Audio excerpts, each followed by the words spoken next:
Shalom. Haleluya. Salam sejahtera dalam kasih dan anugerah dari Tuhan kita Yesus Kristus. Kembali kita jumpa pada pagi hari ini. Saya rindu membagi-bagikan berkat rohani buat kita dengan judul menanti kedatangan Kristus. Terambil dalam Injil Matius 25 ayat pertama hingga ayat yang ketiga. Pada waktu itu hal kerajaan surga seumpama 10 gadis yang mengambil pelitanya dan pergi menyongsong mempelai laki-laki. 5 di antaranya bodoh dan 5 bijaksana. Gadis-gadis yang bodoh itu membawa pelitanya tetapi tidak membawa minyak. Sedangkan gadis-gadis yang bijaksana itu membawa pelitanya dan juga minyak dalam buli-buli mereka. Dan melompat dalam ayat yang ke-9 dikatakan, tetapi jawab gadis-gadis yang bijaksana itu, tidak. Nanti tidak cukup untuk kami dan untuk kamu. Lebih baik kamu pergi kepada penjual minyak dan beli di situ. Tuhan Yesus sewaktu dia ada dalam dunia selama 3,5 tahun, waktu yang sangat singkat, dia mengajar para murid-muridnya dengan berbagai perumpamaan supaya mudah dimengerti, mudah dipahami. Guna daripada perumpamaan ini supaya murid-muridnya cerdas menangkapnya, saudara. Demikian juga dengan gereja Tuhan, mudah menangkap apa inti daripada Injil Matius 25 ini. Oleh Lembaga Alkitab Indonesia diberikan judul 10 gadis. Dalam Perjanjian Lama, terjemahan Klinker, terjemahan lama, 10 anak darah. 5 di antaranya bodoh. 2 kelompok ini yang diajarkan oleh Tuhan ada di sepanjang zaman di dalam gereja Tuhan. Saudaraku, kita tahu bersama Tuhan memberi perumpamaan ini, dia mengibaratkan dia adalah mempelai laki-laki. Saudaraku, untuk menikah dengan mempelai wanita atau gadis-gadis yang dijelaskan dalam Matius 25 tadi, saudaraku, harus dewasa dalam iman, bukan? Orang yang menikah sudah memiliki prinsip melalui prasyarat pernikahan, pranikah. Kalau dalam gereja kita sudah tahu bersama ada tatanan aturan yang tidak boleh dilanggar oleh calon mempelai laki maupun perempuan. Dalam artian memang harus dewasa di dalam Tuhan. Demikian dengan gereja Tuhan di El Sama. 10 anak darah tadi dikatakan 5 di antaranya adalah bodoh. Saudara tahu, Tuhan mengingatkan kita, mencerdaskan kita supaya kita dapat memahami dan mengerti masa penantian. Kapan Kristus datang?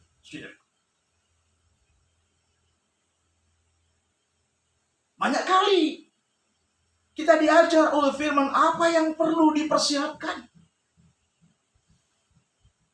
Kita tahu bersama 10 anak darah tadi, 5 di antara bodoh. Bedanya tipis, saudaraku. Dua-dua punya pelita. Dua-dua punya minyak. Si bodoh tidak punya cadangan. Ketika 3 malam sang mempelai surgawi datang, tidak mempersiapkan diri. Sementara si bijak, dia punya minyak cadangan. Luar biasa, bukan? Demikian juga dengan hidup. sekaligus dengan di hari kekinian, saudaraku, menyongsong mempelai sorga itu datang pada kali yang kedua. Dikatakan, gereja Tuhan harus punya pelita. Gereja Tuhan harus punya minyak. Pelita di dalam firman Allah, dalam sorotan kitab suci dalam Mazmur 116 ayat 105. Pelita adalah firman Allah, penuntun dalam hidup kita supaya kita masuk surga. Minyak adalah gambaran tentang sukacita oleh karena Roh Kudus bekerja dalam hidup kita setiap saat. Dalam kondisi kita hidup di lembah air mata, kita hidup di gunung, di kesenangan, saudara, kita tidak melupakan sukacita ilahi. Tetap bersyukur kepada Tuhan. Animo untuk tetap setia kepada Tuhan, mempersiapkan semaksimal mungkin kehidupan rohaninya. Sebab Tuhan tempo-tempo Dia akan datang dengan sekejap tanpa diduga, saudaraku. Luar biasa. Pelita juga adalah gambaran tentang hidup rohani kita. Supaya hidup kita jangan kendor dalam mengiring Tuhan. Jangan seperti sidang Efesus, dimulai dengan roh, berakhir dengan daging. Dimulai dengan pujian, tapi berakhir dengan cibiran, berakhir dengan peringatan Tuhan secara keras dalam Wahyu pasal yang kedua ayat 2 dan 4. Karena mereka meninggalkan kasih yang mula-mula. Saudaraku, pertanyaan datang lagi kepada, apa maksud Tuhan memberi perumpamaan tentang kedua tipe gereja di sepanjang zaman ini? Kita tahu bersama 10 gadis adalah melambangkan gereja Tuhan di sana. Yang bodoh, dan 5 yang bodoh dan 5 yang bijaksana. Saudaraku, dan tentu Tuhan mendatangi kita, firman mendatangi kita. Kita disuruh memilah. Apa tetap menjadi 5 gadis yang bodoh, 5 anak darah yang bodoh? Masa bodoh dengan kondisi dan keadaan. Tidak menggunakan waktu dengan baik dan benar. Selagi pintu anugerah Allah, rahmat Allah terbuka, kadang kita memberi waktu kendor untuk tidak lagi konsekuen dengan iman kita. Kita tidak lagi teguh. Kita tidak lagi kokoh dalam pengiringan kepada Tuhan. Karena berbagai tekanan yang sedang kita alami di masa kekinian, kita tahu bersama. Di masa kekinian adalah masa-masa penantian. Sebelumnya Tuhan sudah bicara dalam Matius 24 tentang kedatangan Tuhan, ditandai dengan berbagai macam bencana, berbagai wabah, dan apa yang sedang terjadi menimpa planet bumi,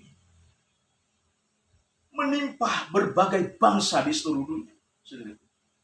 Dengan wabah yang namanya COVID-19 yang diberi nama oleh WHO. Itu menimpa setiap bangsa di seluruh dunia, menimpa setiap orang, tidak memandang dia orang kudus, umat Allah yang setia atau tidak setia. Itu mengalami di depan mata kita, di lingkungan di mana kita tinggal, di keluarga kita. Bapak yang kita kasih dipanggil pulang oleh Tuhan. Ibu yang kita kasih dipanggil pulang oleh Tuhan. Kakak dan adik yang kita kasih, ponakan, anak, cucu yang kita kasih. Terjadi kiamat kecil. Itulah kiamat kecil. Karena itu Tuhan mengingatkan kepada kita, kita perlu persiapan secara matang, menyongsong, menantikan kedatangan Kristus kedua kali. Jangan kita didapati seperti gadis yang bodoh. 5 gadis yang bodoh. Dalam ayat yang ke-9, menyongsong Tuhan datang tengah malam. Tengah malam adalah gambaran hari kiamat. Waktunya Allah melawati dunia.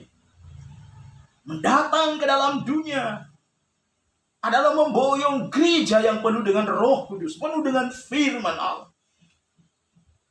Saudaraku, umat-umat Allah yang penuh dengan kebenaran Allah selagi hidup dalam dunia. Hidup seperti apa yang menjadi kerinduan Bapa, menyukakan, menyenangkan hati Tuhan. Itulah 5 gadis yang bijaksana. Dia berkata dalam Yohanes 14 ayat yang ketiga, saat dia berpisah dengan gerejanya, mula-mula murid-muridnya, sebaiknya sementara waktu aku meninggalkan kamu, aku pergi ke surga kepada Bapa. Sementara waktu meninggalkan kamu, itu menyiapkan tempat yang indah bagi kamu. Dan setelah itu aku akan datang kembali. Itu yang dimaksud, saudaraku. Karena itu menyongsong masa penantian kedatangannya kedua kali, kita punya persiapan, saudara. Persiapan kita sudah banyak kali diajar firman Allah. Setia dengan Tuhan. Taati firman Allah. Iman yang berkualitas. Saudaraku, jangan seperti yang terjadi dalam ayat 9. Menyongsong mempelai laki-laki itu datang di tengah malam. 5 gadis yang bodoh itu dalam ayat yang ke-9 mengganggu 5 gadis yang bijaksana. Menyangkut apa? Persiapan, cadangan dunia. 5 gadis yang bodoh itu tidak punya persiapan di tengah malam. Obor yang sedang mereka pasang itu tiba-tiba mulai redup, mulai padam. Mereka tidak punya cadangan. Sementara 5 gadis yang bijaksana, mereka punya cadangan. Dan kita sorot di dalam ayat 9. Tetapi jawab gadis-gadis yang bijaksana itu, tidak. Nanti tidak cukup untuk kami dan untuk kamu. Saudaraku, ini adalah pelajaran berharga, peringatan Tuhan buat kita. Tuhan pun berbicara melalui Injil Lukas 18 ayat yang ke-8. Sorotan Tuhan apa yang sedang terjadi di masa kekinian, di masa milenium, di masa new normal, saudaraku. Semua peradaban diubah dengan sekejap, saudaraku. Kebiasaan-kebiasaan lama kita tinggalkan, tapi kebiasaan-kebiasaan baru sedang dilatih, diedukasi dalam hidup kita. Supaya kita menangkap. Sebentar lagi Tuhan datang. Saudara. Tapi Tuhan ngomong kepada kita Lukas 18 ayat yang ke-8. Masih adakah iman-iman di bumi? Itu pertanyaan datang kepada kita.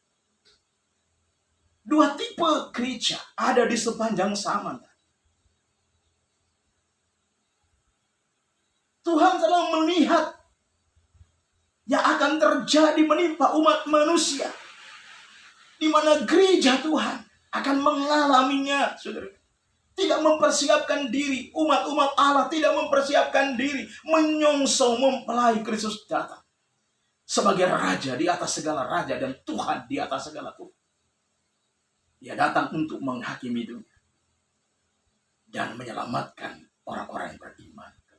Menyelamatkan mereka-mereka yang sudah ditebus oleh darahnya dan menghargai penebusan itu dengan taat dan setia kepada Tuhan.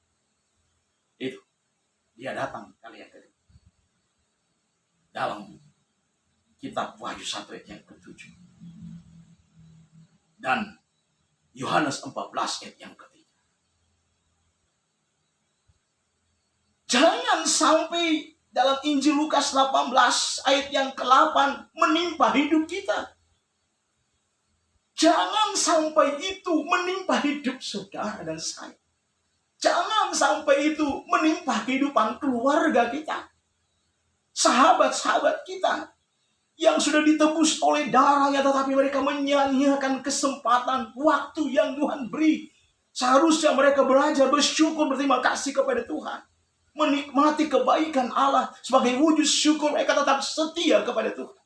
Sehingga hidup dalam dunia ini melakukan perkara-perkara yang menyukakan, menyenangkan hati Allah. Bukan malah sebaliknya. Selagi hidup dalam dunia banyak borok yang dilakukan. Tidak mengasihi Allah dibuktikan dengan sikap hidup, perilaku hidup dengan sesama, dalam lingkup sesama anak Tuhan, sesama para hamba Allah. Tidak komitmen. Jangan sampai Lukas pasal 18 ayat 8 itu menimpa hidup kita. Karena itu perlu waspada setiap saat. Jaga kemurnian bagi anak Tuhan. Cintai Tuhan. Kasih sesama. Selagi hidup dalam dunia ada banyak benturan yang sedang kita alami. Tapi bukan berarti kita hidup dalam benturan itu dan tidak memperbaiki. Saudaraku,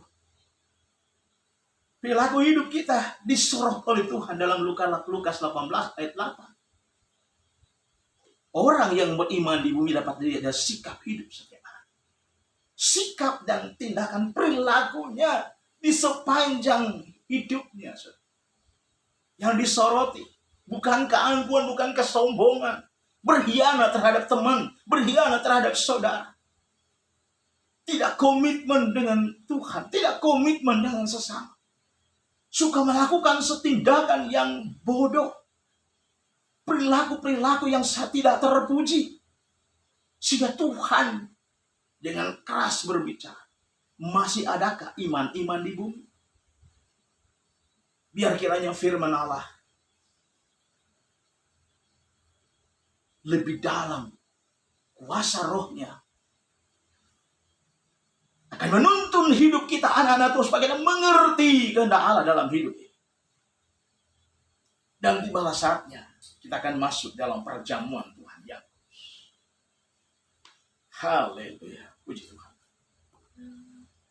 Mari kita angkat satu pujian. Haleluya, haleluya.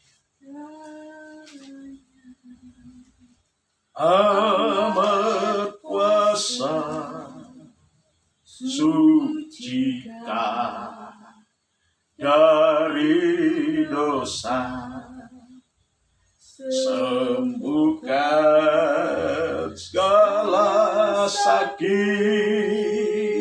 darahnya tebus saya, oh darahnya amat kuasa sucikan. Cawan perjamuan di tangan kiri, sementara roti di tangan kanan. Cawan perjamuan melambangkan darah Kristus yang tercurah. Darahnya tercurah di Bukit Golgota karena menebus dosa kita umat manusia. Sementara roti adalah lambang daripada tubuh Kristus yang terpecah-pecah di Bukit Kalvari karena dosa kita manusia. Karena itu kita hargai pengorbanan Tuhan.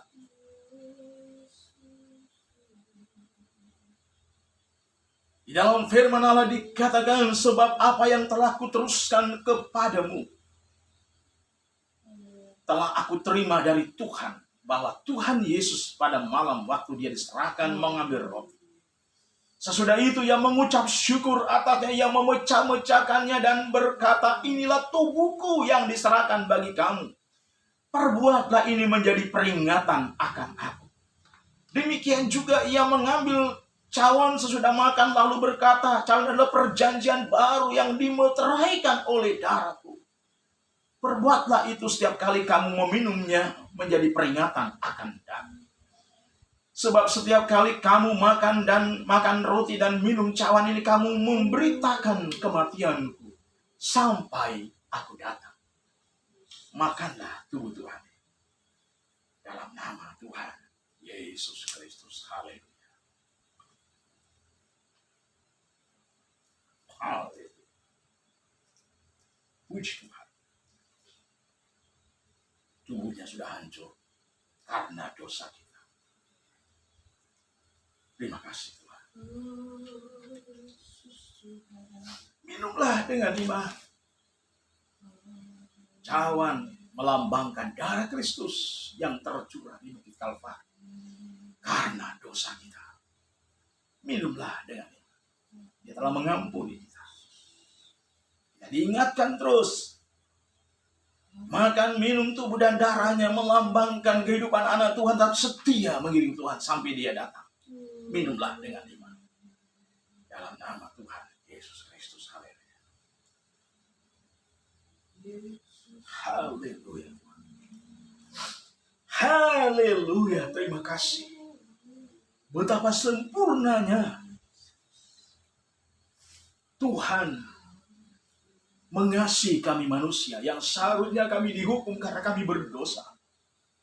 Engkau ubah hukuman itu dan menyediakan keselamatan buat kami melalui pengampunan dosa. Oleh darah-Mu yang kudus itu menyucikan kami dari segala kejahatan. Kami dipandang layak. Kami dibenarkan dengan cuma-cuma, bukan karena kami benar, tapi karena anugerah keselamatan Engkau hadiahi bagi kami. Karena itu kami akan rawat itu. Sebagai tanda kami mengasihi Engkau, kami jaga itu sepanjang hidup kami. Sampai Tuhan datang kali yang kedua.